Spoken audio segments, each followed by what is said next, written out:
Hello everyone, welcome back to my channel. My name is Bhavna और आज जो हम लोग टॉपिक पढ़ने वाले हैं उस टॉपिक का नाम है स्टाफिंग प्रोसेस। यानी कि स्टाफिंग को करने के लिए हमें किस प्रोसेस को फॉलो करना होता है वो हम देखेंगे। इसके अंदर कुछ स्टेप्स होते हैं जो हम लोगों को फॉलो करने होते हैं। तो चलिए एक एक करके उनको देखना स्टार्ट करते हैं। सबसे पहला है हमारा estimating the man power requirement. भाई आप कंपनी के लिए लोगों को हायर कर रहे हो तो पहले आपको पता भी तो होना चाहिए कि कितने लोग हैं जिनकी आपको जरूरत है, आपकी ऑर्गेनाइजेशन को जरूरत है। तो हम उस पर ये देखते हैं। देखिए, एम्प्लॉयज रिक्वायरमेंट इज एस्टिमेटेड, यानी कि कितने एम्प्लॉयज की जरूरत है हमको वो यहाँ पे एस्टिमेट किया जाता है, अंदाजा लगाया जाता है। देखिए, it also takes into consideration the possibilities such as promotion, retirement, resignation and dismissal.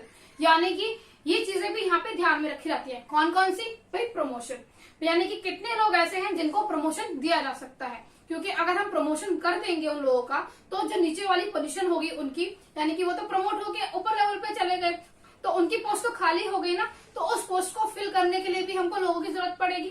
फिर आता है रिटायरमेंट, यानी कि जो एम्प्लॉयज रिटायर होकर चले गए, अब रिटायर होकर चले गए तो उनकी पोस्ट भी खाली हो गई, तो वहां पर भी हमको लोगों की जरूरत पड़ेगी।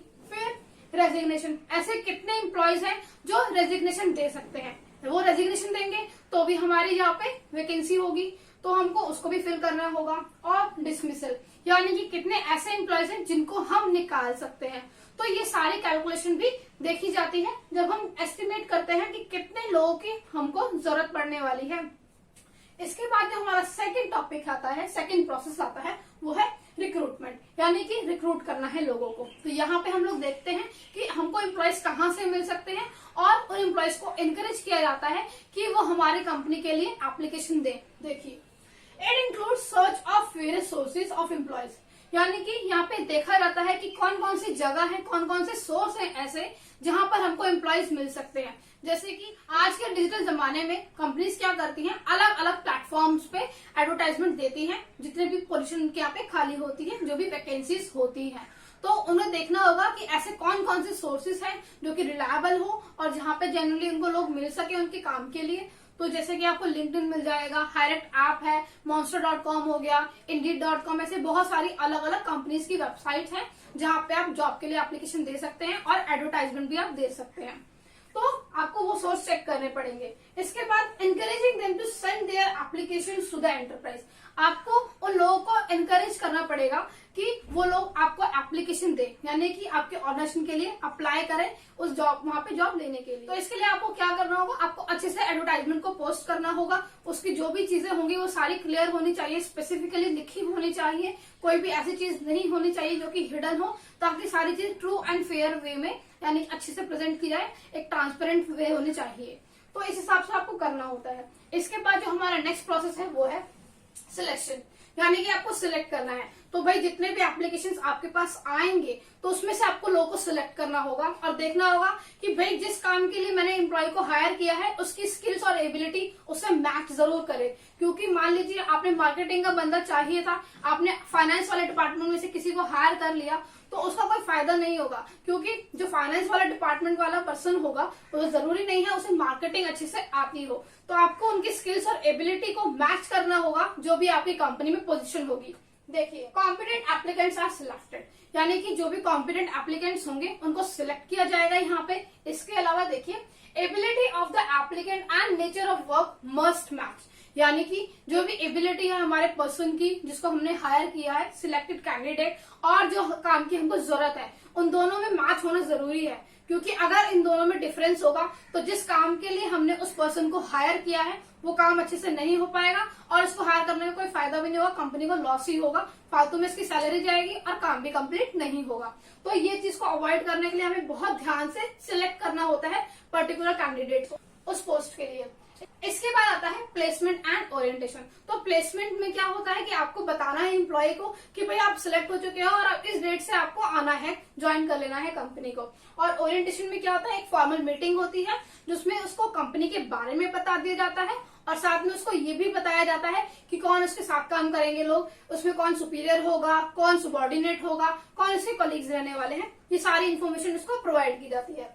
देखिए, placement means to join the post by the selected candidates, यानी कि प्लेसमेंट का मतलब होता है कि उनको पोस्ट को ज्वाइन कर लेना है जिन भी लोगों को हमने सिलेक्ट किया है, सिलेक्टेड कैंडिडेट्स की। फिर in orientation brief presentation about the company is given, यानी कि कंपनी के बारे में जो भी चीजें हैं वो आप ब्रीफ में बता देते हो उस कैंडिडेट को। और and introduction to his superior, subordinate and colleague is also done, तो कौन उसके सुपीरियर रहेंगे, कौन सुबॉर्डिनेट होंगे और कौन उसके कलीग रहने वाले हैं, ये भी वहां पे उसको इंट्रोड्यूस करा दिया जाता है ताकि उसको पता रहे कि उसको कैसे किसके साथ में डील करना है, कैसे काम किया जाएगा। भाई इसको क्लैरिटी तो होना जरूरी है ना कि वो किस लोगों के साथ में काम करने वाला है। जैसे कि जब आप हायर लेवल पे जाएंगे तो आपको पता चलेगा कि वहां पर भी ओरिएंटेशन प्रोग्राम्स होते हैं जिसमें आपको उस इंस्टीट्यूट के बारे में या उस कंपनी के बारे में या उस ऑर्गेनाइजेशन के बारे में डिटेल बताई जाती है। और साथ में अगर आप किसी कोर्स में इनरोलमेंट ले रहे हैं तो वहां पे बताया जाता है कि कौन कौन से टीचर्स हैं आपको पढ़ाने वाले हैं और किस सब्जेक्ट का टीचर कौन होगा, उनकी थोड़ी बहुत ब्रीफ आपको बता दी जाती है। तो वो भी ओरिएंटेशन का ही पार्ट होता है। तो आई होप आपको ये 4 पॉइंट्स पता चले होंगे। इसके बाद और भी 4 पॉइंट्स हैं वो हम नेक्स्ट स्लाइड में देखते हैं। अब इसके बाद जो हमारा नेक्स्ट प्रोसेस आता है वो प्रोसेस है हमारा ट्रेनिंग एंड डेवलपमेंट। हमें एम्प्लॉयज को ट्रेनिंग देनी होती है ताकि उनका डेवलपमेंट हो सके, और उनका डेवलपमेंट होगा तो वो काम को अच्छे से कर पाएंगे, ऑर्गेनाइजेशन का काम अच्छे से होगा तो ऑर्गेनाइजेशन भी ग्रो करेगी। तो देखिए, तो increase the efficiency and effectiveness, ताकि एम्प्लॉयज की एफिशिएंसी और इफेक्टिवनेस बढ़े, यानी कि वो काम को कम से कम टाइम में करे और कॉस्ट भी कम से कम आए। तो इसको करने के लिए हमको क्या करना होता है, एम्प्लॉयज को ट्रेनिंग देनी होती है, उनका डेवलपमेंट करवाना होता है। इसके बाद जो नेक्स्ट पॉइंट आता है वो है परफॉर्मेंस अप्रेजल। उनकी परफॉर्मेंस को हमें अप्रेज करना होता है, यानी उनकी कैपेबिलिटीज को चेक करना होता है कि भाई हमने उनको कोई काम दिया है, क्या वो उस काम को करने के लिए केपेबल हैं, उस काम को अच्छे से कर पा रहे हैं या नहीं, ये हमको यहाँ पे चेक करना होता है। देखिए, judging the capability of employees, यहाँ पर हमको क्या करना होता है, एम्प्लॉयज की कैपेबिलिटी को जज करना होता है, चेक करना होता है।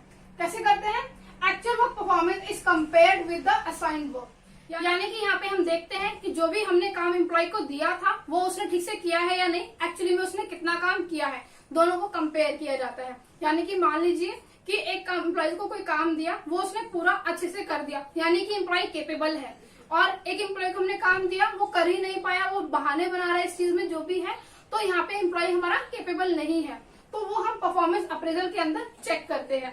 इसके बाद जो हमारा पॉइंट आता है वो है प्रमोशन एंड करियर प्लानिंग। यहाँ पे हम क्या कर रहे हैं, एम्प्लॉय को प्रमोट कर रहे हैं। कैसे, भाई उसने अच्छा काम किया तो हम उनको प्रमोशन भी दे देते हैं। देखिए, employees get promoted on the basis of their capability, यानी कि अगर एम्प्लॉय केपेबल होगा, अच्छा काम करेगा तो हम उसको प्रमोशन भी दे देते हैं और उनकी करियर प्लानिंग में भी हेल्प करते हैं, उनको और ट्रेनिंग डेवलपमेंट वगैरह प्रोवाइड की जाती है। लास्ट पॉइंट आता है हमारा कंपनसेशन का। कंपनसेशन मतलब भाई उनको पैसे दोगे, कोई भी एम्प्लॉय फ्री में काम नहीं करता है तो उसको कुछ ना कुछ उसके बदले चाहिए, तो हम उसको कंपनसेट करेंगे। देखिए, all forms of pay and rewards are called as compensation, यानी कि किसी भी टाइप का आप पे कर रहे हो या रिवॉर्ड उनको प्रोवाइड कर रहे हो, उसके सारे फॉर्म्स को आप क्या कहोगे, कंपनसेशन कहोगे। जैसे कि आपको सैलरी मिलती है, आपको वेजेस मिलते हैं, किसी को कमीशन मिलता है, ये सब आपके क्या होते हैं, कंपनसेशन के अंदर ही आते हैं।